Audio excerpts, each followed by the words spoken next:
Thank you for joining us at the Joplin and Andrea show. We have a great one lined out for you today. Andrea and I are going to be discussing differences in marriage, why they matter, and why we need to embrace each other's differences. Also, we'll be discussing Oliver Anthony's latest viral sensation hit, Richmond in Richmond. We've got a good show. You don't want to miss this one. Stay tuned. Let's get started.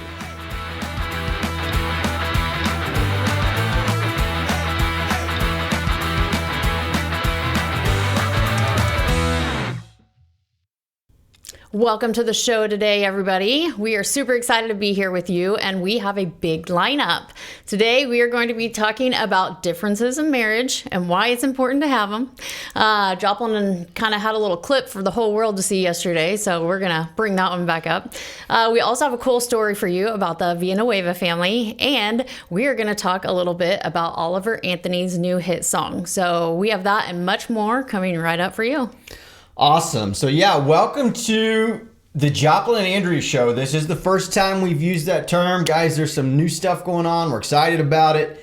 And thank you for all of you who have followed us the last several years, have encouraged us to keep doing what we do. Andrea and I started this kind of platform in COVID to try to give you all something positive every week to keep your mind focused on.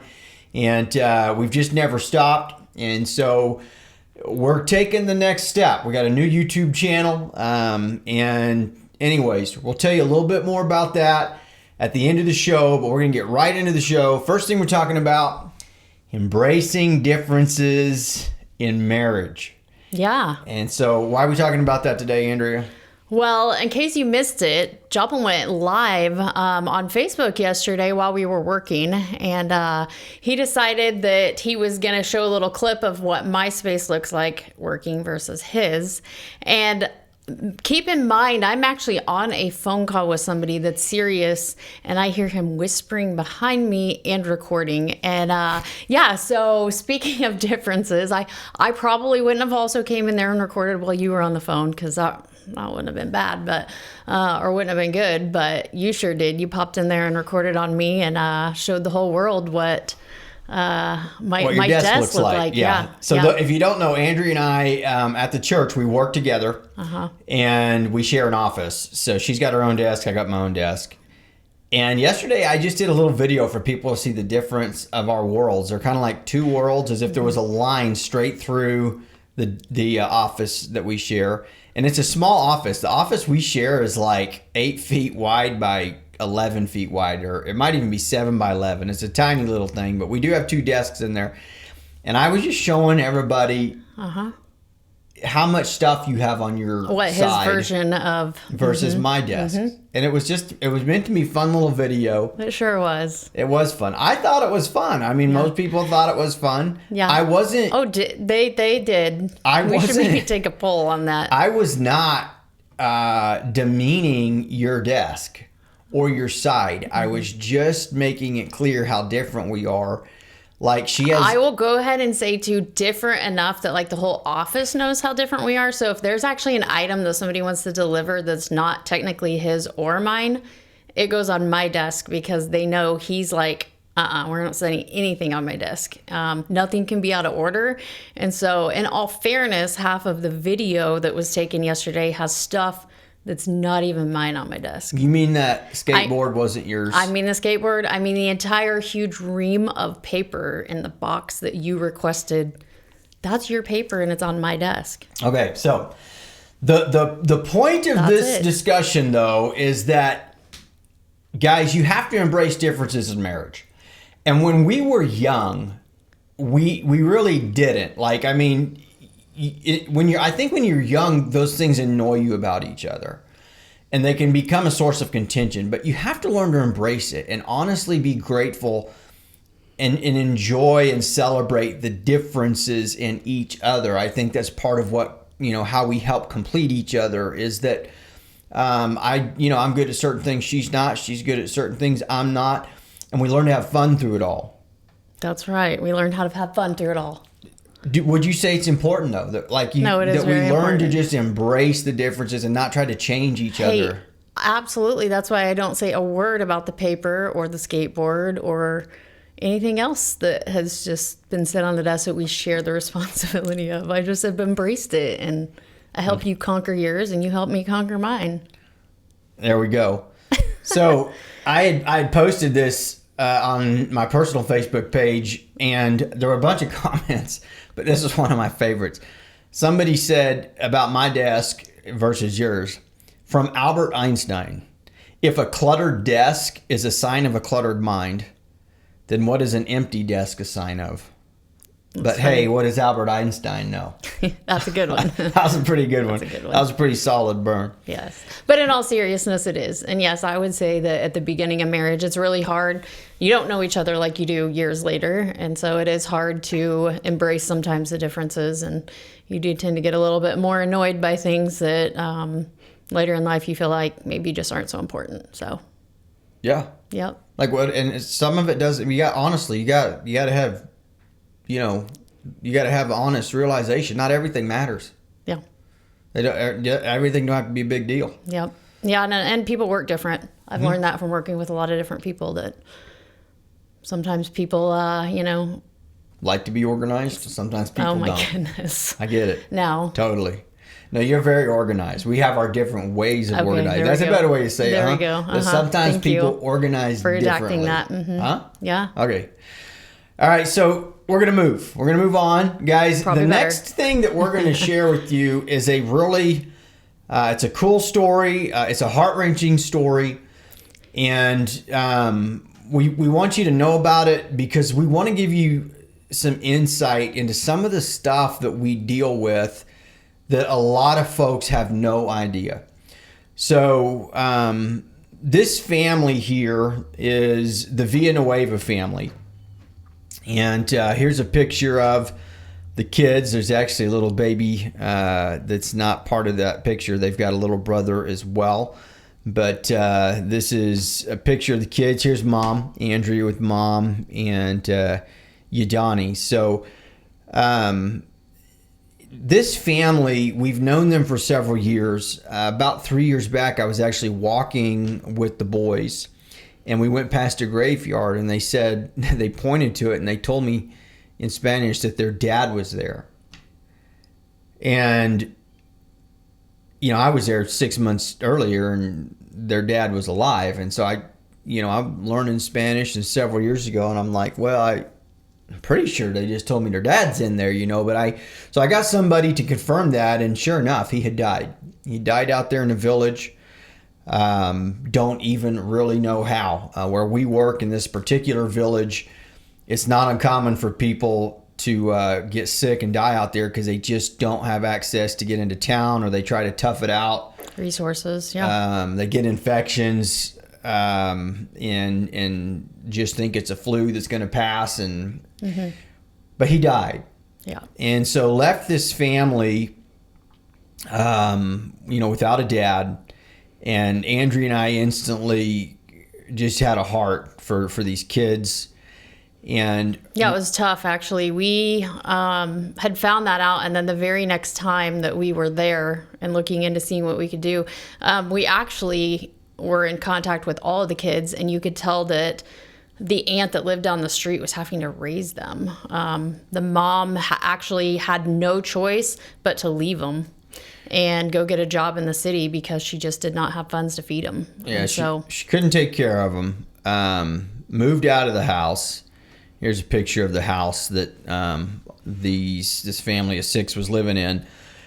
And so, we get out there. We go do a home visit. That's how we find out. And there's this 4th grade boy, 2nd grade boy, kindergarten girl, little baby running around, and we're like, where's mom? And she's not there. She hadn't lived there anymore. She had to go to town. She lives in the back of a grocery store where she was working for 13 days in a row, and then she would come back home for a day every other week, and she would bring the money and leave it with the neighbors so that they could use it to help take care of her kids. And totally heartbreaking. Yeah. Just my mama heart just about couldn't handle it. It was a tough find. And so we got to talking what can we do? I mean, not just what can we do, but like, we have to do something. We can't just say, oh, that's a bad deal. Yeah. You know, how tough it is to live out there. For us and our Christian faith and the command to help take care of widows and orphans, like, we're like, you know, we have to do something. Mm-hmm.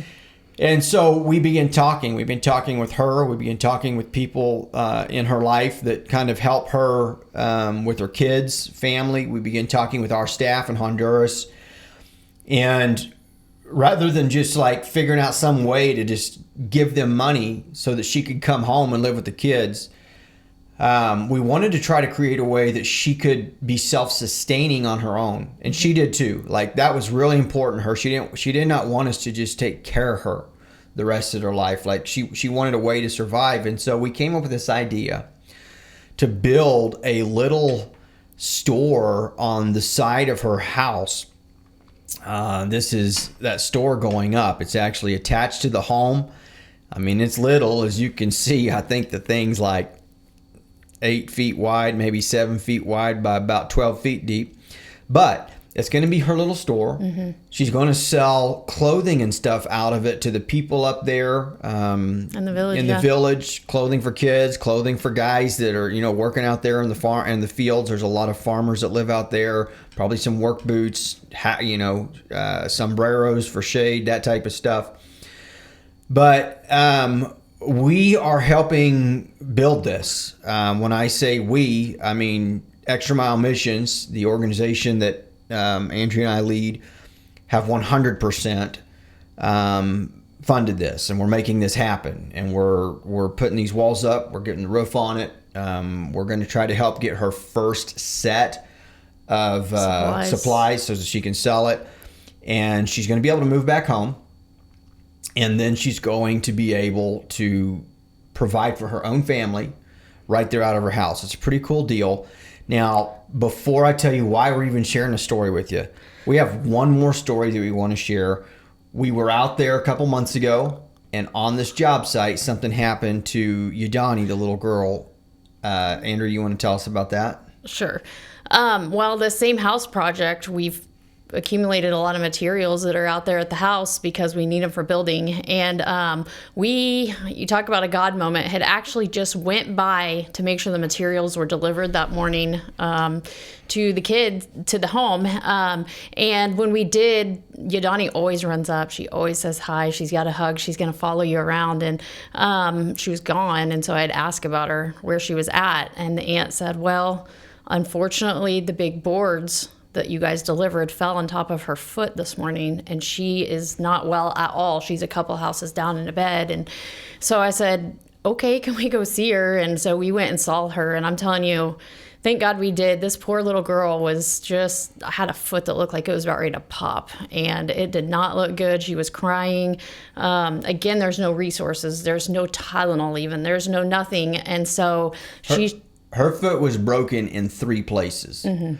A 1x10 that's about 10 foot tall had fallen and slammed right on the center of her foot and just broke it bad in 3 different places. Yeah. And so thank goodness we actually had just hosted a medical and dental team. We had some Tylenol on us and we had ice. And so we were able to at least get the foot up, get some ice on it, and get her some Tylenol. But this poor baby, she actually walked around she had her foot broken for a solid 3 days. And then they even put a shoe on it and had her come up to us at the medical clinic. And we had a doctor that was there from Honduras, and thank goodness she was able to send her to the hospital immediately for an x-ray. And that's where we found out it was broken. She was going to need surgery. Mm-hmm. So a couple more pieces about this story. I know we're talking about this family a lot, but I want you to try to visualize. I want you to see it. First of all, this little girl has broke her foot in 3 places. The family knows we're trying to help them. We're actually visiting to see how far they've got on this little project. This girl's laying in a bed 2 doors down with a foot that's broken in 3 places. Now, they don't know that, but that is how bad she's hurt. They haven't had an x-ray yet. They don't even tell us. Yeah. When we see them, they're not like, oh, thank God you're here. You got to come see this little girl. Come see Yadani. She broke her foot. They don't even tell us. And that's just the way that this community is. They are so tough. They are used to having no help, and you just. This is probably how their dad died, but you just tough it out. I mean, these are some of the toughest kids on the planet. They are crazy tough. And so they didn't even think to ask us for help. And it's something we're trying to break through in this community. I mean, we've been there now for 5 years, and they know that we love them, and we're coming, bringing several teams a year to serve their community. But even in that scenario, you got a girl laying up in a bed with a broken foot in 3 places. They don't even inform us. They're just going to let her heal on her own. And so we had to ask. We find out that it is broken, and then we're told she needs surgery, and she really needs it quick. She's going to need pins put in her foot to make this work. And so tell us, help Andrea, what was the process there with surgery? So we found out she needed surgery, and unfortunately the hospital didn't deem it as an emergency to help get her in and get it done immediately, but it needed done immediately. So we actually had to look into a private clinic, and we were able to get her surgery within like 24 hours of that. They're in the city of Grosses at a private clinic, but the surgery was going to cost quite a bit of money, and it was just a moment where it didn't matter to us. We weren't going to let this little girl's foot be broken with bones that needed put back together for the rest of her life. And so we decided that it didn't matter, that we were going to have the surgery, and we'd figure out how to get the funds later. So in Honduras, they do have a public health system where she could have had the surgery done for free at the hospital. But it could have taken up to 2 weeks for her to get up the list, because it's the public hospital. It's where everybody goes. These people don't have any money to pay for private clinics. And her foot was in a situation where, had it healed in that broken state for 2 weeks, there's a chance it's going to have to be rebroken and her have worse problems the rest of her life without getting the treatment right away. And so we did. We took her to a private clinic. And here's what's mind-blowing. The cost, the turnkey total cost of that thing, I think was like $1,200. I mean, mind-blowing how much more affordable private clinic was there than, what it cost here to get a surgery, even with insurance. Yeah.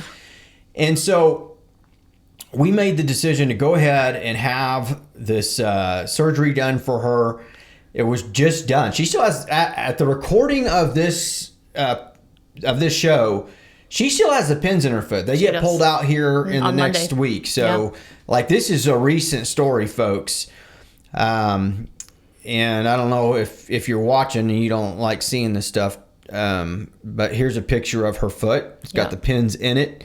You can see there's 3 different pins. And anyways, those are coming out next week. And so it was amazing. It was probably a moment that I'll never forget. We were in the room right before she had surgery, and we were able to pray with her and encourage her. She was scared, never been to a doctor in her whole life. And then all of a sudden now she's had an x-ray and she's going into surgery. And the mom just started crying. And she said, without you guys, she said, my little girl would never walk again. And she just was so overwhelmed with emotion on the fact that we don't have to care, but we do. And that if we hadn't stepped in, things for her daughter would never be the same. And it was just, I don't know, I guess a moment that I will never forget. Just the gratitude of that mom when she was helpless, So why are we telling you this story on today's show? For one, a lot of people don't know that we do this type of stuff. For two, there's folks at times that love you and I. I mean, they love us. That are like, man, why do y'all do what you're doing? Why can't you say no? You're doing too much. Until you're in that setting, to those people, I would say, you come with me and say no. And if the answer is, well, don't go so you don't see, it's like, that's just not who we are, And there's this kind of snowball effect that happens once you work yourself into these communities where needs that you never anticipated coming upon, they're just there.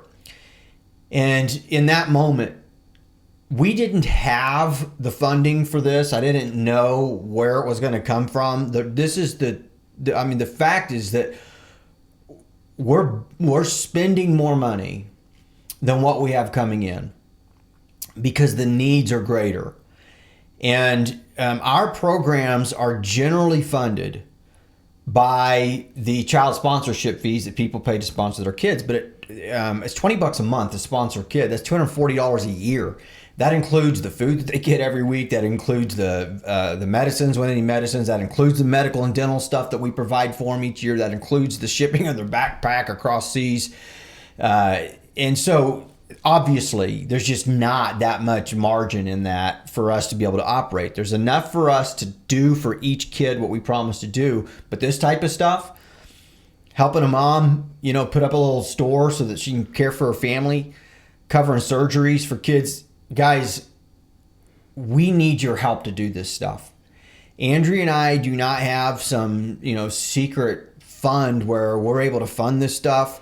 We just have to trust God for it. And I didn't even have to pray about that event because I knew it didn't matter. The answer, we have to do this. I cannot fly on a plane back to America and I just can't do it. This girl has to get the surgery. Yeah. And so we committed to it. You could use the term borrowed. We borrowed from our resources that are already committed elsewhere, but this was the more urgent need. We get back home, and here's a short story, is that somebody that I never would have imagined ever, that has not been over with us yet, hasn't traveled with us yet, contacts Andrea and is like, I've got, some money that I want to give and I want it to go to somewhere important and significant. And this ended up getting covered that way. Pretty much what's the biggest needs. And I'm like, for us, that was a reminder that God is always going to provide. Yeah. And he has, he always has. I know that he always will. Mm-hmm. But God does choose at times to provide through his people. I mean, in this situation, that's what he did. Mm-hmm. And for us, as much as we do, and as our ministry continues to grow and expand, guys, we don't, I hate to use the word can't, but we can't have a model where the only way that we can do these types of things is by some miracle gift that shows up at the last moment. And so here's the challenge. We're asking folks to pray about helping us do the things that we do. We've got a ton of people, hundreds of people that are part of our child sponsorship program, and that is awesome. And it does allow us to take care of each of these kids that are in our programs. We're able to provide everything we promise that we can provide for them, but there is no margin to do this type of stuff. And I could go on and on. I mean, this is just one example. I mean, Andrea and I we probably spent 5-7 minutes here talking about one example. I mean, we're feeding nearly 25 families in Juarez, Mexico, in a very close to, I liken it to a homeless encampment. I mean, these people are living in houses made out of torn apart shipping crates, like wood crates that you ship for forklifts. And tarps. It's crazy. And once a month, we provide groceries to these families that last them about 4 to 7 days, depending on the size of the family. So we're feeding in about 25 families a week's worth of food once a month. And I mean this when I say this. I don't even know where the money's coming from. I don't know. I don't, how we've even made it this far, I don't know. Because we do not have monthly donors supporting us to provide this food. Mm-hmm. And it's been, miracle gifts. But the need's so great. Oh, it's huge. When you go, it's just how can you not feed these people? It's yeah. If roles were reversed, my gosh, I really hope that somebody would have compassion feed me and my kids. Mm-hmm. Absolutely. And so I'm not ashamed to ask for help, guys. I'm not. Andrea and I, we do not take any money from Extra Mile Missions. Everything that we've done the last 4 or 5 years has been complete volunteer work. And we just, we sow into this ministry. We're not asking anybody to do anything we aren't already. And so please consider Extra Mile Mission supporting us any amount. Don't matter if it's $5 a month or whatever else you can do. Like, if you believe in what we're doing and you want to help us be able to continue to do these things, seriously, folks, consider it. If you're a praying person, pray about it. See if God would put it in your heart to partner with us on a monthly basis, because it's so much easier for us to be able to do these things if we're able to start, getting a group of folks that are supporting this work every month, helping us do what we do, allowing us to actually build up a little bit, in the account, so that when these things come up, not only is it easy to say yes, like we actually know we've got the money to do it. So that's why we're sharing this story with you. This is you can tell we love what we do. This is why we love what we do. There's nothing more rewarding in all the world than helping people in need. And we're not going to stop, no matter what. So, okay, what's next? All right, what's up next is Oliver Anthony and his new song, Richmond, North of Richmond. What's your thoughts? Okay, so Richmond, North of Richmond. If you have not, Richmond, North of Richmond, if you've not heard the song, I encourage you to go listen to it. Listen, it's not really a song for kids. There's a couple of cuss words in it. But I liked the song. Mm-hmm. I really did. I liked the song. I'm not out here claiming that it's a Christian song that needs to be sung in churches. But it was a song that resonated with so many people. Like, in the last, I want to say it was the first 4 or 5 days, something like 12 million views.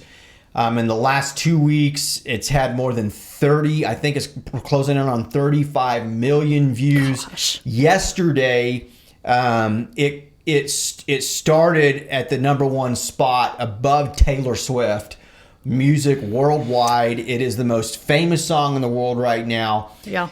And so the question is why? Yeah. And that's what I want to talk to. The media is spinning this thing as this right-wing, dangerous, polarizing song. And that was part of what kind of spawned my interest. And I'm like, well, if it is, why is there 35 million people that are liking it? How's it top Taylor Swift? Yeah. And I watched a handful of reaction videos. I'm talking Asians, African Americans, self-proclaimed liberals, leftists, and everybody unanimously, all these people are like, this is me. Yes, yes, yes, this guy is speaking facts. That's one of the things people repeatedly said. Facts, facts, facts. This guy's speaking facts. And here's what I'm taking away. Here's my thoughts on it. Put the music aside, put the song aside, put the style aside, put the lyrics aside. Here's what I saw and what I feel like I've learned. We are not nearly as divided as our talking heads want us to believe. We are way more closely aligned in this country than what we're told. And I am hopeful that the race baiting that happens at the political level, at the the news level, the talking heads that are trying to tell all of us what the truth is, that the race baiting, we'll start to see through it. I watched black people that were watching the video because they were told it was racist, and they just are like, this, how is this racist? Mm-hmm. What did he say at all that's racist? But that's what Washington Post said, that, basically this is a racist, right-wing song that's dangerous. And people are starting to see through it. They're like, wait a second. You can't just say that. Yeah. And so I was really hopeful that maybe there's going to be possibly some form of us coming back together and being willing to recognize we are not as different as what we've been told. Yeah. That's what I took from it. Mm-hmm. I think it's amazing because it's like the power of one song just instantly united people. and you said the word facts and put the facts that so many have just had in their head into a little clip that has stirred a lot of people. I think there's hope for our country yet. Yeah. And what I will say is that, and I know I speak for Andrea and she can echo if she wants, but we love this country. Mm-hmm. I am not ashamed to be an American. We love America. I believe that even still, with all the craziness we've experienced the last several years, there's so much that's just nuts going on in our world, I still believe that we live in the greatest country in the world right now. And thank God for our veterans. Thank God for those that have gone on before and fought for our freedoms. Thank God for those that have paid the most awful price and laid down their lives and for us, for this country. And there was a glimmer of hope, and it's still there in my heart. There's a glimmer of hope that maybe us people can come together and break through the noise of all these politicians and the talking heads. And they have power because they're the ones that control the media. Yeah. But we see the power as well of this ability for something to go worldwide so fast. They don't own all of it. You know, they weren't able to stop this fire from burning on YouTube. And so I don't know. I just feel really hopeful. I was, the song is a song that's kind of, it's got some anger in it. It's got some wrath towards what's going on in Washington, D.C. That's the play on words there. The rich men north of Richmond are the rich politicians in Washington, D.C. And that's the song's really directed at them. But even with that spirit of kind of coming out and just getting on those guys, calling them out for who they are, I watch the average man in this country, just cheer this guy on. And so pretty awesome. I'm hopeful. Yeah. I'm hopeful. Way to go, Oliver Anthony. Great song, and thanks for uniting us. Yeah. Yes. All right. Well, up next is a lot of information about what we have coming here in the future with Extra Mile Missions. We're excited to announce that we actually have 14 trips scheduled in the next year to Honduras, the Philippines, and Mexico. So, 14 international trips. That doesn't include the nearly 2 times a month that we're doing homeless stuff, working with the homeless in our community, Wichita, Kansas area. Yeah. It doesn't include any of the other stuff that we do, just international mission trips. We got 14 of them coming up over the course of the next year. So she said excited. I am excited, but also nervous. That's just a lot of trips. It is a lot of trips. Andrea and I are not going to be able to go on all of them. We're going to have to send a handful of teams, with other group leaders to make this work, and seeing what has become of the work that we started, quite some time ago. Yeah. Seeing the way it's grown and expanded in just the last 4 years, mind-blowing to me. Yeah, pretty awesome. So we have a new app. If you haven't downloaded it, it's an Extra Mile Missions app, and you can get it in the App Store. But it has all of our trips, so you are welcome to go in there, and it has all the information. It has trip information. You can register in there. So if you're interested in joining us on a trip, we would love that. Most of those trips are freshly opened, so they all have availability on them. But you can get that information for those in the App Store. Yeah, just search Extra Mile Missions. And you'll find us. Our logo's on it. You'll find us in any app store. Take a look. Check us out on our website, extramilemissions.org. Most of the information is there as well. Yes. You can always email us with any of your questions, support@extramilemissions.org, and we'll get back to you as soon as possible. If you've ever considered seeing what it's like out on the mission field, we would love to have you join us. And so, yeah. Absolutely. All right, this next section is kind of cool, guys. We've got some new gear that we have put a lot of thought into. We literally spent months brainstorming and talking about this new gear, some shirts. We got some hats that are coming down the line.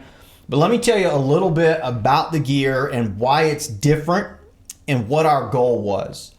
I wanted some stuff that motivated people. Yes. Andrea and I are always wearing t-shirts and team shirts, shirts with a message on it. And for me personally, I honestly pondered the question, Yeah. have I ever worn a shirt or seen a shirt that motivated me to do something? And the answer was no. Out of all the shirts that we've had, about all the shirts I've ever seen, there's shirts every now and then have made me smile or laugh, but never any one that I can say I actually saw that shirt or I was wearing that shirt and it motivated me to do something. And we wanted that. Mm-hmm. And so our new gear is meant to do that, and I want to explain how. The idea is that the message is for me. And all of our stuff is meant to be in line with our mission motto, Extra Mile Missions. If you don't know this, that term extra mile, it comes from Jesus when he on the Sermon on the Mount, Matthew 5:41. Jesus said, if anyone asks you to go 1 mile with him, go 2. And so Jesus is telling his disciples and his followers, like, we go further than everybody else.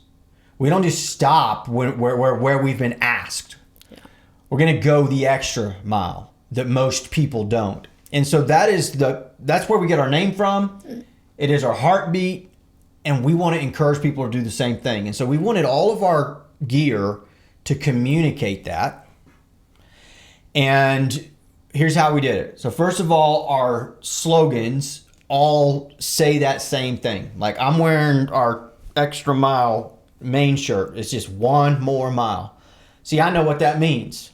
You know what it means now. Yeah. But when I see this shirt, I'm reminded that I need to go 1 more mile. Andrea's got one of our shirts that says go further, and the T has the cross in it, and it actually has the scripture on it, the Matthew 5:41. All of our shirts, if you're not watching, you can't see this, but all of our shirts, on the inside of the shirt, at the top near the tag, we have put the actual scripture. It's there, and if anyone forces you to go 1 mile, go with him 2 miles. Matthew 5:41. It's printed on the shirt, but on the inside of the shirt. The symbolism that the word is for you. It's pointed at you. You're the only one that sees it. And so when you put it on and you're wearing the shirt, it's meant to inspire you to go further, to love people a little bit more, to sacrifice just a bit more, to just go 1 more mile. We've got ladies' shirts, we got guys' shirts. In fact, Andrea's wearing the female Go Further. Here's the men's Go Further. And so you can see it's just, it's a little more, it's masculine. It's for us guys. We wanted to create stuff that you would actually like, that you'd actually like to wear. We were so serious about the message being the heartbeat of the clothing. We took our actual logo off of the shirt. We just kind of have a much more subtle EMM on the sleeve. We took our website off. Like, there's none of that on the shirt. The goal is that when you put these things on, it makes you want to go further. And the awesome thing about, our products is that 100% all of the proceeds go towards the mission.